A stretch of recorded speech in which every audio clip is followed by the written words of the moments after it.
ఒక ఎలిమెంట్ గురించి తెలుసుకున్నాం సార్. మనందరం ఫ్యాన్ సీలింగ్ ఫ్యాన్ ఉంది కదా, ఈ సీలింగ్ ఫ్యాన్ స్లోగా తిరిగితే ఏమని అర్థం? కాలిపోయినట్టేనా? ఏం చేస్తాం? ఏం పోయినట్టు? కెపాసిటర్ అంటే ఇది సార్ అంటారా? ఓకేనా? ఇదేనా కెపాసిటర్? ఇదేనా కెపాసిటరు? సరే, వాట్ ఈజ్ కెపాసిటర్? నేను డెఫినేషన్ చెప్దామా? దీన్నే కెపాసిటర్ అంటారని అనుకుందాం. రెండు కండక్టింగ్ ప్లేట్ల మధ్య గట్టిగా చెప్పాలి. రెండు కండక్టింగ్ ప్లేట్ల మధ్య ఒక ఇన్సులేటింగ్ మెటీరియల్ ఉంచిన ఎలిమెంట్ను కెపాసిటర్ అంటారు. కెపాసిటర్ అంటే రెండు కండక్టింగ్ ప్లేట్లు. ఈ రెండు కండక్ట్ ప్లేట్లే కదా, ఈ రెండింటి మధ్య మొత్తం ఇన్సులేటింగ్ మెటీరియల్ పెట్టుంటారు. అది పేపర్ను పెడితే పేపర్ కెపాసిటర్ అంటారు. సిరామిక్ పెడితే సిరామిక్ కెపాసిటర్ అంటారు. మైకా పెడితే మైకా కెపాసిటర్ అంటారు. సిరామిక్ పెడితే, ప్లాస్టిక్ పెడితే ప్లాస్టిక్ కెపాసిటర్. అంటే ఏ మెటీరియల్ అయితే పెడతామో ఆ కెపాసిటర్ గాను కండెన్సర్ గాను మనం చూస్తాం. ఓకేనా? మళ్ళీ చెప్తారా? రెండు కండక్టింగ్ ప్లేట్ల మధ్య ఇన్సులేటింగ్ మెటీరియల్ ఉంచిన ఎలిమెంట్ను కెపాసిటర్ అంటారు. కెపాసిటర్ను దేంట్లో కొలుస్తారంటే ఫారెడ్లో కొలుస్తారు. దేంట్లో కొలుస్తారు? ఫారెడ్ అనే యూనిట్లో ఎఫ్ అనే దాంట్లో కొలుస్తారు. ఇది పెద్దది కనుక మ్యూఎఫ్, ఎంఎఫ్, మిల్లీ ఫారెడ్, మైక్రో ఫారెడ్లో తీసుకుంటాం. ఇది ఫ్యాన్లో పైన చూడండి, ఇక్కడ ఉంది 2.5 MFD. ఓకే, మిల్లీ ఫారెడ్ అని ±5% కండెన్సర్లో ఉంది. ఇక్కడ కెపాసిటర్స్ అని ఉందా? దీంట్లో కంపెనీ పేరు ఉంటుంది, ఇది ఉంటుంది, డేట్ ఆఫ్ మ్యానుఫ్యాక్చరింగ్ ఉంటుంది. ఇది అయితే ఈ కెపాసిటర్ పనిచేస్తుందా లేదా ఎలా చెక్ చేస్తామంటే, లోకల్ టెస్ట్గా మనం ఈ రెండింటిని ఎలక్ట్రికల్లో పెట్టి సప్లై పెట్టి, ఇది ఏసీ కనుక పెట్టి స్విచ్ ఆన్ చేసి ఒక్క నిమిషం ఉంచేటంటే చిట్ అంటుంది. చిట్ అంటే బాగున్నట్లు లెక్క, అనకపోతే పోయినట్టు. ఒకవేళ ఫిజికల్గా చూసి ఇది బాగుందో లేదో ఎలా చెక్ చేసుకోవాలంటే, జనరల్గా కొన్ని ఉబ్బిపోయి ఉంటాయి, వెనకాల కొన్ని ఉబ్బిపోయి ఉంటాయి, అవి కండెన్సర్ కెపాసిటర్ పోయినట్లు. రెండోది ఒక రకమైన స్మెల్ వస్తూ ఉంటుంది దీంట్లోంచి, కాలిపోయిన స్మెల్ కానీ మామిడి, అది అప్పుడు పోయినట్లు లెక్క. ఈ విధంగా పగిలిపోయినాయి అనుకోండి, తెగిపోయి ఉంటాయి, అవి కాలిపోయినట్టు లెక్క. ఇవి నిర్ధారణ చేసుకున్న తర్వాత ఇది ఏం చేస్తుంది, కెపాసిటర్ ఏం చేస్తుంది అంటే, డీసీ సప్లై ఏదైతే ఇస్తామో బ్లాక్ చేస్తుంది. ఏం చేస్తుంది? రన్ కాకుండా ఆఫ్ పెడుతుంది. అదే ఏసీ సప్లైను బైపాస్ చేస్తుంది, పక్క నుంచి పంపించేస్తుంది. ఈ కెపాసిటర్స్ ఏమని చెప్పుకున్నాము, రకరకాల ఏవైతే పెట్టామో ఆ సిరామిక్ కెపాసిటర్ అని, మైకా కెపాసిటర్ అని, ఆయిల్ కెపాసిటర్లు అని, రకరకాల కెపాసిటర్లు ఉంటాయి. అయితే ఈ కెపాసిటర్లు సిరీస్లో కలిపినట్లయితే C1, C2 total CT 1/CT సిరీస్లో కలిపినట్లయితే 1/C1 + 1/C2 ఫారెడ్గా మనం ఈ ఫార్ములాను ఉపయోగించుకోవాలి. అదే ప్యారలల్లో కలిపామనుకోండి, కెపాసిటర్స్ ఈ విధంగా ప్యారలల్లో కలుపుకుంటూ వెళ్తే వీటిలో C1, C2, C3 ప్యారలల్లో వస్తే CT = C1 + C2 + C3 and so on Cn farad and so on 1/n. ఎంతైతే వస్తే అన్ని వేసుకుంటూ వెళ్తాం. అదే రెసిస్టర్స్కి ఉల్టాగా ఉంటుంది. ఏముంటుంది? రెసిస్టెన్స్కి ఉల్టాగా ఉంటుంది. మనము ఏం చెప్పుకున్నాం, కెపాసిటర్ అంటే డెఫినేషన్ ఏం చెప్పుకున్నాం, రెండు కండక్టింగ్ ప్లేట్ల మధ్య ఒక ఇన్సులేటింగ్ మెటీరియల్ ఉంచిన దాన్ని కెపాసిటర్ అంటారు.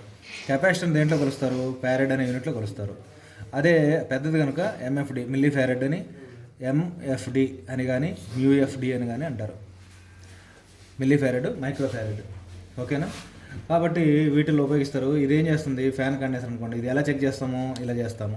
ఒకవేళ చిన్నవి అయితే ఏం చేస్తామంటే, మల్టీమీటర్ పెట్టుకొని మల్టీమీటర్ను కంటిన్యూటీ మోడ్లో పెడతాం.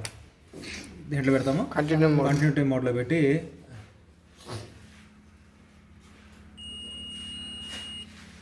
ఓకేనా, అది 0 కాబట్టి ఇలా పెట్టేసి ఇలా చూసినట్లయితే దీంట్లో ఛార్జింగ్ అని ఉంటుంది, సమ్ విలువ చూపిస్తుంది. విలువ చూపించి మళ్ళీ డిశ్చార్జ్ అవుతుంది. ఇక్కడ ఏం లేదు, ఒకటి చూపించిందంటే ఏముంది, లోపల ఓపెన్ అయిపోయిందని అర్థం. ఇక్కడ ఒకటి చూపించిందంటే ఏమని అర్థం? లోపల ఎక్కడ ఓపెన్ అయిపోయింది అని అర్థం. అంతే కదా, ఎక్కడైనా తగిలింటే 0 చూపించాలి. లేదా సమ్ విలువ చూపించాలి. అంటే దీంట్లో స్టోర్ అయి ఉంటాయి ఏదైనా రెసిస్టెన్స్గా ఏదైనా, ఓకేనా. ఎనర్జీ స్టోర్ అంటే కొంత రెసిస్టెన్స్ కొంత విలువ చూపించాలి, లేకపోతే 0 చూపించాలి.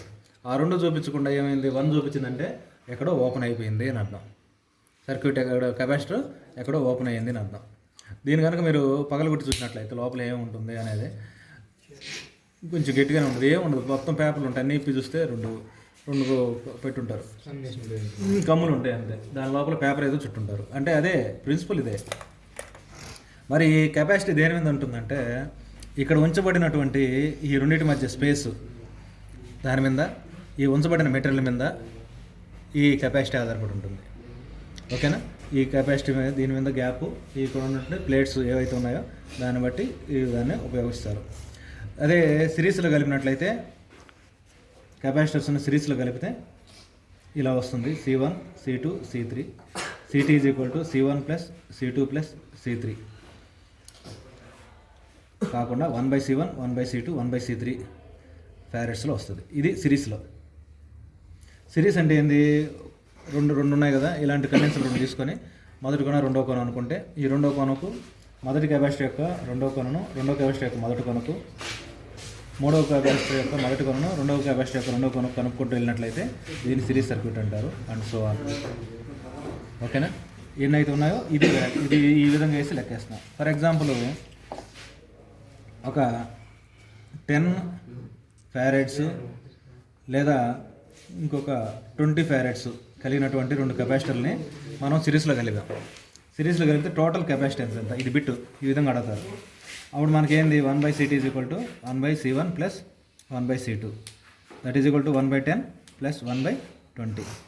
కాసాగ ఎంత? 10కి 20కి 10 ఒకట్లు 10 రెండులు 20, 2 అంటే కదా 10 రెండులు 2 1 1 1/CT ఈజ్ ఈక్వల్ టు అదే క్రాస్ మల్టిప్లికేషన్ చేస్తే CT ఈజ్ ఈక్వల్ టు 20/3, 3 6 18, 3 6 18 ఇది ఫారెడ్, 6.66 ఫారెడ్. ఇది సిరీస్లో కండెన్సర్లు కలిపినట్లయితే. అదే ప్యారలల్లో అదే విలువ రెండు కెపాసిటర్లను కలిపామనుకోండి, అదే రెండు విలువల్ని 10 20 కండెన్సర్లు కనుక మనం కలిపితే 10 20 ఫారెడ్స్ ఉన్నాయి. ఏబి మధ్య కెపాసిటీ ఎంత అని అడిగాం అనుకోండి, CT is equal to C1 plus C2 farad that is equal to 10 plus 20 ఎంత? 30 ఫారెడ్. అంటే కెపాసిటీ పెంచాలంటే ప్యారలల్లో కనుక కలిపినట్లయితే ఉంటుంది. ఈ కెపాసిటీ ఏం చేస్తుంది? జనరల్గా ఏం చేస్తుందని చెప్పాను, AC DCలో ఎలా పనిచేస్తుందో చెప్పాను. ఏసీని బైపాస్ చేస్తుంది, డీసీని బ్లాక్ చేస్తుంది. డీసీని ఏం చేస్తుంది? బ్లాక్ చేస్తుంది, ఓకేనా. ఈ విలువ చూసారు కదా, కండెన్సర్ చూసారు కదా, చూసారా? ఇది కండెన్సర్ గురించి ఇది, ఓకేనా. C is equal to Q/V. C is equal to Q/V. C అంటే కెపాసిటీ, కెపాసిటీ. Q అంటే ఛార్జ్, V అంటే వోల్టేజ్. ఫర్ ఎగ్జాంపుల్ ఇక్కడ 10 ఫారెడ్ ఉండేది 230 వోల్ట్స్లో ఉంది. అయితే Q ఎంత? దాంట్లో స్టోర్ అయ్యేటటువంటి ఛార్జ్ ఎంత? ఇప్పుడు ఇటు పట్టగానే టిప్ అంటారు కదా, ఈ టిప్ అనేది ఎంత అవుతుంది సార్ అనేది ఒక క్వశ్చన్ ఉంటుంది. రావాలా? వస్తేనే కరెక్ట్. అప్పుడు ఏంటంటే C is equal to Q/V. C దీనిపైన చూసుకుంటాం ఎంత ఉంటుంది, 10 ఫారెడ్ ఉంది అని అనుకోండి. Q ఎంత మనకు తెలియదు, V ఎంత అని చెప్పాం 230 వోల్ట్స్. అప్పుడు Q అనేది ఎలా వస్తుంది? క్రాస్ మల్టిప్లై చేస్తే Q is equal to 230 × 10 2300 coulombs. Charge దేంట్లో కొలుస్తారు? Coulombs, COLOUMBS కూలూమ్స్లో కొలుస్తాం. వీని వోల్టేజ్ని వోల్ట్స్లో కొలుస్తాము, కెపాసిటెన్స్ని ఫారెడ్లో కొలుస్తాము. ఛార్జ్ని దేంట్లో కొలుస్తాము? కూలూమ్స్. దేంట్లో కొలుస్తాము? కూలూమ్స్. క్లియర్? ఇప్పుడు ఈ దీంట్లో కెపాసిటీ ఎంతో మనకు ఈజీగా అర్థమైపోయింది. ఇక్కడ ఒక లెక్క చేయండి. 2.5 MFD ఉంది కాబట్టి వోల్టేజ్ వచ్చి 440 వోల్ట్స్ అనుకోండి, ఇక్కడ ఇచ్చినారు, కానీ మనకు 230 వస్తుంది, 230 వోల్ట్స్. Q ఎంతో కనుక్కొని నాకు చెప్పండి, ఈ లెక్క చేసి చెప్పండి. చెప్తారా? చెప్తాను sir. Right, I wish all the best. Thank you sir.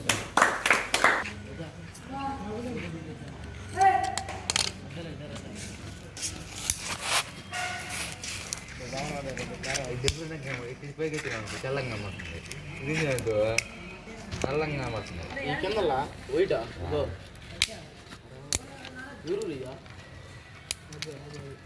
Near అది కార్తీక్ అజా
ఫస్ట్ న్యూస్ మళ్ళీ అది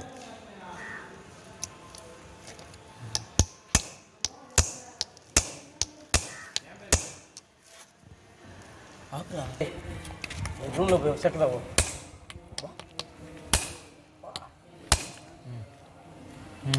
ఆపరేషన్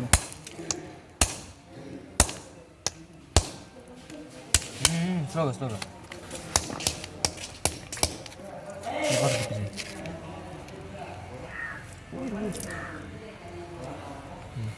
వీటితో కూడా చేస్తున్నాడా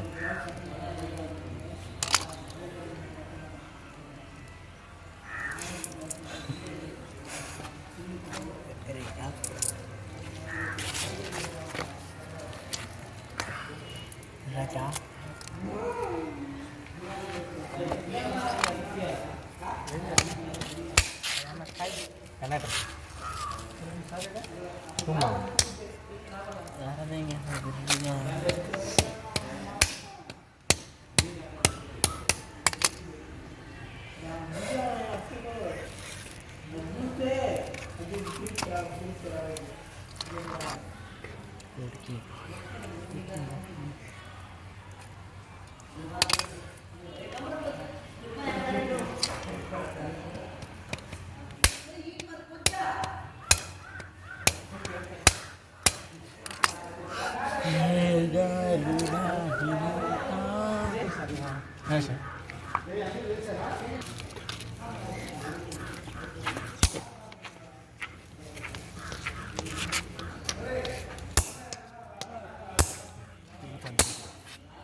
సార్ లోపల ఏముంటుంది సార్? అదే చూద్దాం సీక్రెట్. మీరుగా తీసుకుంటే దాని అర్థం నేను చెప్తే అర్థం కాదు. ఏముందో చూద్దాం అనే కదా మీరు అడిగింది. పగలు కొడతామని అన్నారు కదా, పగలు కొట్టండి.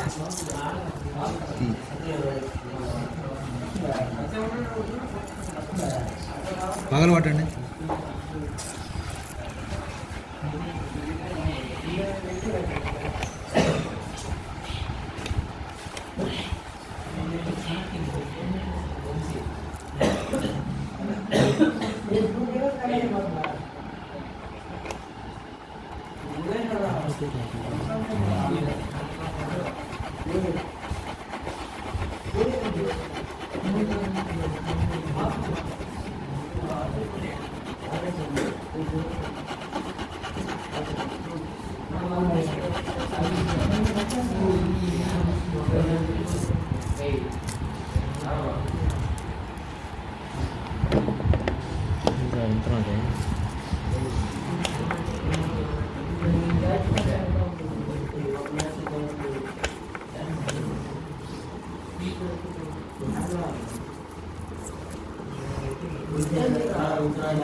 నేను ఏం చెప్పాను, 2 కండక్టింగ్ ప్లేట్ల మధ్య ఒక ఇన్సులేటింగ్ మెటీరియల్.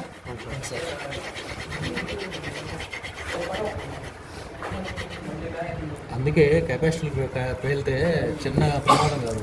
చూడు ఎంత టైట్గా ఉందో. ఇక్కడ పేలుడు సంభవిస్తే ఎంత ప్రమాదం. అదేనా చూడు ఎంత టైట్గా ఉందో. అక్కడ అంతా ఏంది ఇది.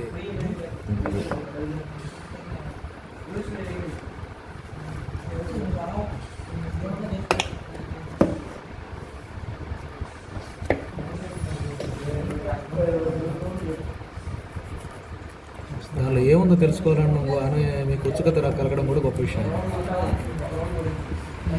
ఇప్పుడు నేను చెప్పాను అనుకోండి డెఫినేషన్ ఏందో అనుకుంటారు. ఇప్పుడు చూస్తే మీరు వస్తూనే ఉంటుంది. ద్రౌపది మాత వాడు దుశ్శాస్త్రుడు చీరలు ఆగుతుంటే కృష్ణ పరమాత్మ ఇచ్చినాడు వస్తూనే ఉంటుంది వెనకాల. మనం చూస్తుంటాం కదా సినిమాల్లో వెనకాల టనగానే వస్తూ ఉంటుంది. ఆ విధంగా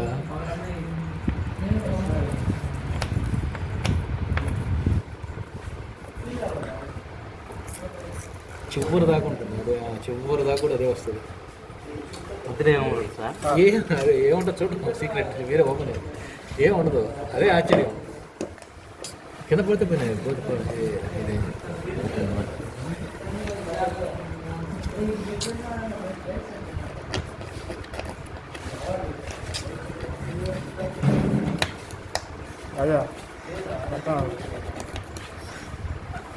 సృష్టి అంతా అలాగే ఉంటుంది. ప్రతిదీ సీక్రెట్గా ఉంటుంది. ఓపెన్ చూస్తే ఏ ఉండదు. రేడియోలో కూడా ఏవో ఉంటాయి అనుకుంటాం. మనం పాటలు పాడుతుంటాం కదా, లోపల చూస్తే ఫ్యాన్ తిరుగుతుంది కదా. ఇప్పుడు వైరింగ్ కాయలు తప్ప ఏముంటుంది అనుకో అంతే. అది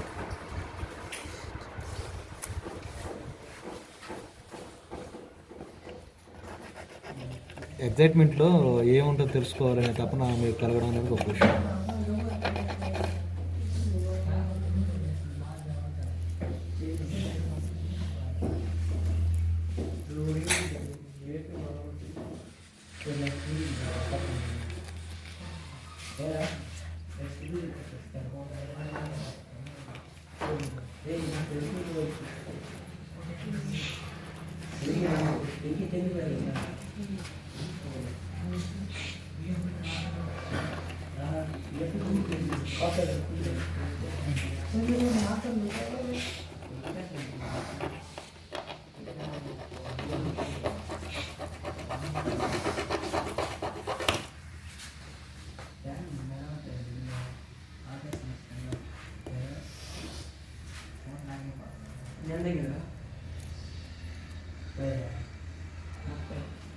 ఇంకో క్లియర్కి కాగితం వస్తుంది అంతే.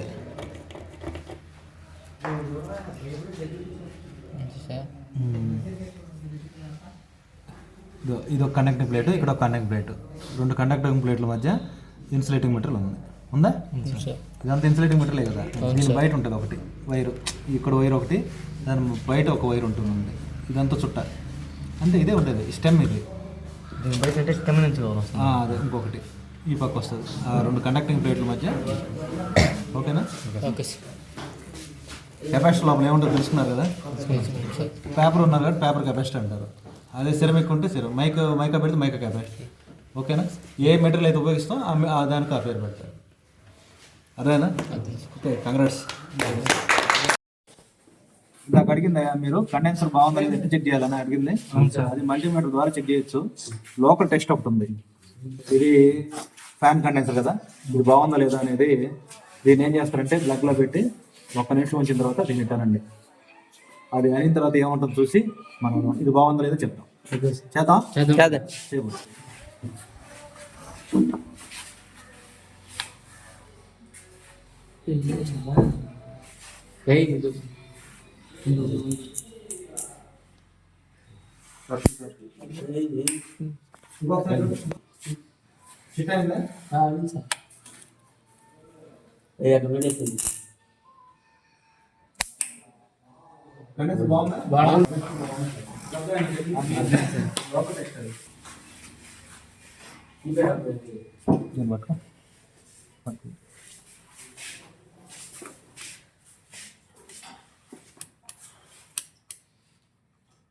మామూలుగా అన్లాక్ మీటర్ అయితే ఏమవుతుందంటే ముళ్ళు అలా డిఫ్లెక్ట్ అయ్యి మళ్ళీ నిదానంగా వచ్చి 0 అయిపోతుంది.